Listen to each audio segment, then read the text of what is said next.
കടുക് പൊട്ടി വരുന്നുണ്ട് ഗൈസ്. പച്ചവെള്ളം ഇട്ട് കൊടുക്കാം. പച്ചമുളക്, അതിൻ്റെ കൂടെ ഇഞ്ചി വെളുത്തുള്ളി പേസ്റ്റ് ചേർത്തു ചതച്ചത് ഗൈസ്. അപ്പോൾ ഇതിനകത്തേക്ക് കഴുകി വെച്ചിരിക്കുന്ന കൂന്തൽ, ഓക്കെ, കണവയും കുറച്ച് സവാളയും കൂടെ ഇട്ടിട്ടുണ്ട്. ഇവിടെ ഇട്ടു. കുറച്ച് ഉപ്പും കൂടെ ഇട്ടിട്ട് നന്നായിട്ട് മിക്സ് ചെയ്ത് അടച്ചു വയ്ക്കാം വേവാൻ വേണ്ടിയിട്ട്. ഓക്കെ, ആവശ്യത്തിനുള്ള ഉപ്പ് നമ്മൾ ഇടുകയാണ്. ഒന്ന് മിക്സ് ചെയ്തിട്ട് അടച്ചു വെക്കാം. ഓക്കെ, കൂന്തൽ ഇതാണ് നമ്മൾ പീര, ഉപ്പേരി, തോരൻ. ഓക്കെ, അപ്പോൾ ഇത് ഇവിടെ ഇരുന്ന് സെറ്റ് ആവട്ടെ. നമുക്ക് അടച്ചു വെച്ച് കൊടുക്കാം. അപ്പോൾ ഗൈസ്, നമ്മൾ ഇതിനകത്തേക്ക് അരയ്ക്കാനുള്ള തേങ്ങ എടുത്തിട്ടുണ്ട്. അതിനകത്തേക്ക് മുളക് പൊടി നമ്മൾ ആ എരിവിന് കണക്കാക്കിയിട്ട് ഇടുക. ഒരു 3 സ്പൂൺ ഞാൻ ഇടുന്നുണ്ട്. ഓക്കെ ഗൈസ്, കുറച്ച് മഞ്ഞൾപ്പൊടി, കുറച്ച്, പിന്നെ 1 സ്പൂണ് പെരുംജീരകം. ഇത്രയായിട്ട് നന്നായിട്ട് ഇതിനെ ഒന്ന് തോരനൊക്കെ അരയ്ക്കുമ്പോൾ അരച്ചെടുക്കുക. ഓക്കെ ഗൈസ്, അപ്പോൾ അരപ്പ് അരച്ചെടുത്തിട്ടുണ്ട്. ഇത് നമ്മൾ അതിനകത്തേക്ക് ഇട്ട് കൊടുക്കുക. ഇതിപ്പോൾ ഇങ്ങനെ റെഡി ആയിക്കൊണ്ടിരിക്കുകയാണ്. ഇതിനകത്തേക്ക് നമുക്ക് അരപ്പിട്ട് കൊടുക്കുക. ഗൈസ്, ഇതിനെ നമുക്കൊന്ന് മിക്സ് ചെയ്ത് കൊടുക്കുക.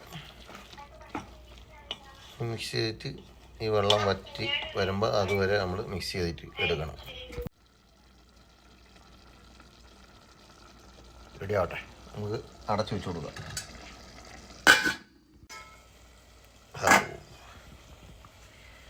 ഗൈസ്, റെഡി ആയിക്കൊണ്ടിരിക്കുകയാണ് ഗൈസ്.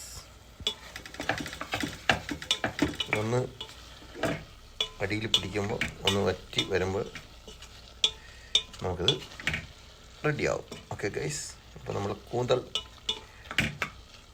റെഡിയാവും. ഓക്കെ, നമ്മളവിടെ ഇത് കണവത്തോരൻ എന്ന് പറയും ഗൈസ്. ഒന്നുകൂടി അടച്ചു വയ്ക്കാം.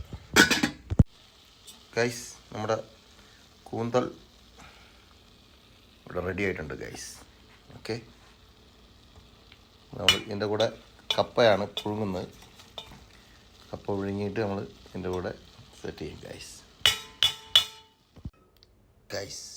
ഫൈനലി നമ്മുടെ കപ്പയും നല്ല സെറ്റായി വെന്ത് കിട്ടിയിട്ടുണ്ട് ഗൈസ്. അടിപൊളിയായിട്ട് വന്നിട്ടുണ്ട്. നല്ല അടിപൊളി കപ്പയാണ്, ഫ്രഷ് ആയിട്ട് മേടിച്ചാണ് ഗൈസ്. അപ്പോൾ നമുക്ക് കുറച്ച് കപ്പ അതിനകത്ത് ഇട്ട് കൊടുക്കാം. നല്ല അടിപൊളിയായിട്ട് വെന്ത് കിട്ടിയിട്ടുണ്ട് ഗൈസ്.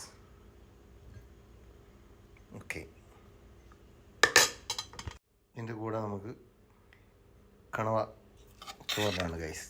അപ്പോൾ അത് കുറച്ചെടുത്തിട്ട് ഈ സൈഡിൽ ഇങ്ങനെ നോക്കുക. ഓക്കെ ഗൈസ്, അയ്യോ പൊളി. ഇതൊരു പിടി പിടിച്ച് കഴിഞ്ഞാൽ പിന്നെ ഒന്നും വേണ്ട ഗൈസ്. അപ്പോൾ നോമ്പ് തുറക്കാനുള്ള സംഭവമൊക്കെ റെഡി ആയിട്ടുണ്ട് ഗൈസ്. ഇത് കഴിഞ്ഞിട്ട് നമ്മൾ കഴിച്ചിട്ട് വീഡിയോ അപ്ലോഡ് ചെയ്യുന്നതായിരിക്കും. ഓക്കെ ഗൈസ്, പൊളി. അപ്പോൾ ഓക്കെ, നല്ല പുട്ട് പോലെ വന്ന കപ്പയും വീടെല്ലാം കൂന്തൽ പീര തോരൻ എന്ന് പറയും. ഓക്കെ, കണവ തോരൻ. Okay guys.